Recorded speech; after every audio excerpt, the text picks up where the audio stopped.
So let's see what Thomas has got in store for us. Also he is one of the strongest. I mean, he's yeah, he's a powerhouse. He's a tough guy. They're so explosive, the 20-inch riders. I think he can clear that side hop onto the big rock, the second gate. Let's see. This is the easy part of the section. 10 points for him. See the way he's already preparing. Just like what we saw with Julian and Carty. They're taking their time. They want to. He wants to go for it, I think.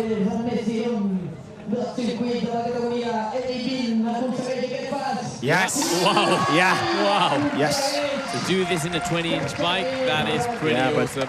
They jump so high. Him and Dominique Oswald. But now it's hard. I mean, Thomas, he knows if he wants to make it in the top spot of the podium, he definitely has to go for it. I mean, I think he's going to do it now. Yeah. Oh, is he? Same as Benito. So now, yeah, he made it. He cleared the gate. So now he can go up the way he wants. So an extra 10 points for him. Wow. No pedals touching there. No, unbelievable, man. This is very valuable what he's doing right now. Austrian rider here at the section number 1. In the competition with quite good results, scoring 30. Easy. Yes. He's just really flying. He's got 18 seconds left. He's got still 20 extra points he can get. Yeah. All right. So much power, this guy. Wow, wow, wow. Yeah, I think he's a worthy contestant for the Spaniards. I think they're gonna have to. Not enough time here. He doesn't want to risk it. Not enough time, and he can be super happy. I mean, 50 points in this section. That is pretty awesome. Yeah. And the rock the size of a cathedral. Yeah. That's always a problem. You know, we were saying before with Kenny, I mean, these rocks were designed initially for chimneys, so that's where the organizer, I mean, there's not many places you can get rocks this size. So here we can see the Austrian rider. So it's going to be exciting. I think it is going to be a really exciting final. Any of these 4 guys can win.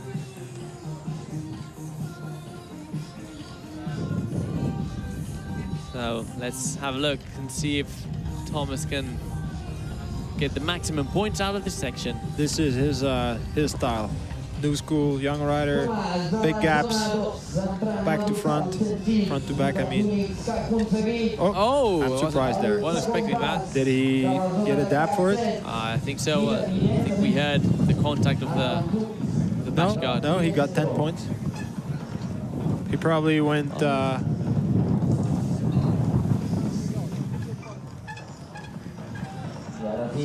So no, yeah, at the moment 10 points for him.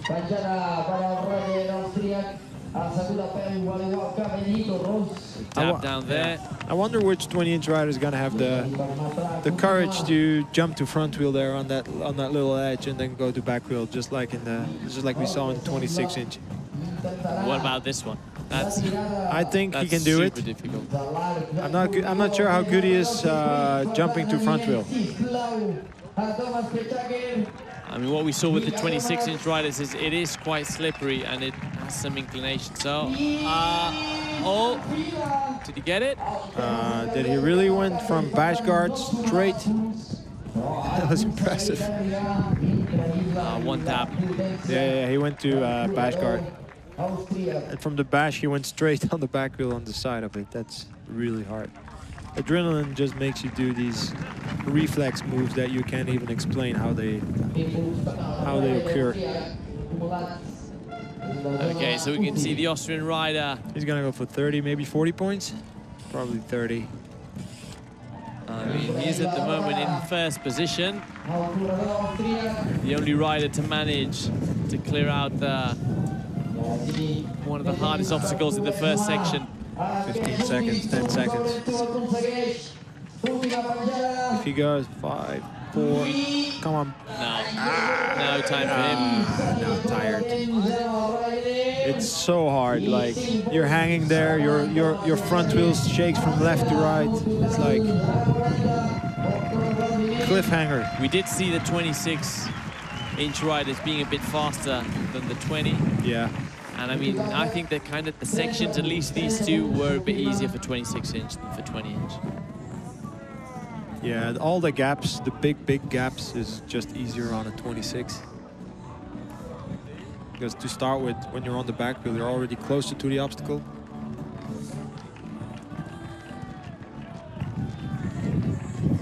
Pechhacker about to come in. Only 10 points of difference between the 4 first riders. So any mistake will get you out of the final here, guys.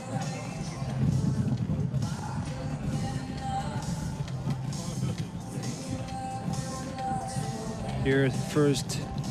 We did see a big mistake here from Nico Valle in the 26-inch. Yeah. And what was pretty awesome was just Jack Carthy went straight on top of the beam. This guy has so much spare lift and energy that you can't even describe it. You can definitely tell, right, when he's riding, he's like, he could almost go 10 centimeters high. Yeah, and more.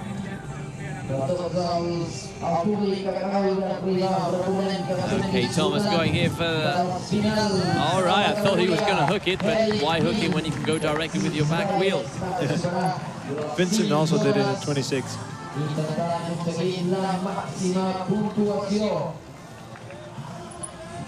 You could see before in the public. Is he going to try it? Yeah, he's going to try it. That's really hard on a 20-inch. Taking a lot of risk here, but I think he knows he has to do it. It's either this or he's out. I mean, the 3 Spaniards Like, are 10 points in front of him, so he just has to take the extra risk. Yeah, but the first difficulty is that you're going uphill, and then the second is you don't have any speed because it's so short. And then the third difficulty is, he's gonna dab. This is the flaw in the rule. Now he's got to jump up on his foot. Jump up. Yeah, now it's considered a dab in front of the gate. And now he can go. Now he can continue. The riders, like the strategy involved into this. When we wrote the rule to avoid that people continue dabbing from behind the gate, this is the last thing in the commission we probably could think of that riders would start doing. Oh, and he's out of time. Already? He's out of time. He tried. I'm not sure the Australian rider will be happy with this. I mean, against these Spanish robots, because that's how I call them, you gotta show the right papers to beat them. It's really impressive. They ride like machines. I mean, they just never make mistakes. That's the difference they make. And I think also like the mentality they have, like they take bigger risks, right? I mean, like Eloy jumping from the last rock and flipping the bars. Yeah. Benito would be like, no, I'm good. Got 2 kids. Yeah. Yeah, you can definitely see a different mindset. But Benito, I think he has like a more more strategy approach, right? Yeah, he knows. That's from the old school days. That's where we had to be strategic. Otherwise, you would never. If you took one risk, you were out. This is a similar simulation of back in the days. A lot of obstacles, a lot of strategy involved, and yeah. Wow. Wow, super technical.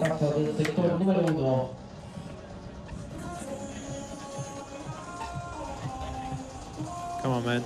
He's got to go faster if he wants to. Yes. Wow. Just stayed there completely static. Like in training, this obstacle, every rider, we would just like Vincent did it. He was the only one. We would just go like boom, boom, and go on the back wheel. But then we're a little bit tired and changes everything. I mean, yesterday, it was a long race they had yesterday, like in the sun. 3 hours and more. Yeah. 3 laps, five sections. I mean, that's not easy. No. I mean, we did see quite a few physiotherapists helping out their teams yesterday. Yeah, I also had to stretch my legs once in a while. Definitely helped. And drink and eat a lot. That's the most important, because 3-4 hours, that's a really long time. Yeah, that's gnarly. I think I had like 3 bananas. Okay. 4 energy bars, 3 liters of water. Making sure you're getting the potassium in. Yeah. And the sugar. Keep your sugar high. Okay, so here's Thomas. 20 points so far. He definitely wants to battle it out. Now he's in the gate. Now he can just go. Here's coach. Come on, man. That's scary. Just pedal it out. Don't think about. Okay. Yeah. 6 seconds. I don't think he'll make it. Yeah, come on, one more, man. Oh, yeah. Nice. 10 more points. Yes. Good fight, man. That's going to make things difficult for Benito to get in the 4th spot. Good fight by the Austrian. There's 3 generations in this final. There's Benito, Thomas Pechhacker, and then the Alejandros. Yeah. 3 generations of the sport. This is so hard. Okay, Thomas again can't really do much here. He'd have to score 60 points. And hope the others only do 10. Yeah. I mean, Conejos at least. Oh, well, he's going to try and do his best. Yeah, that's all he can do. I mean, he started strong. He started really strong. But I mean, the other 3 riders are just so consistent. It makes things practically impossible. He can do it. He can go to back wheel here. That's high. Yeah, no problem for him. The power he has is... Oh. Don't go over the thing. Yeah, he's in. People now wonder who tune in, why is he turning around like that? But sometimes it's just easier to get onto it because your pedal is in the way, or there's a stake on the bottom that you can't swing over, or a tape, or a rope. Oh, it was very sunny and very hot a few minutes ago, and the temperature's definitely gone down and made it a bit easier, I think. But there is a bit of wind. You can definitely tell we're in the mountains, close to the mountains.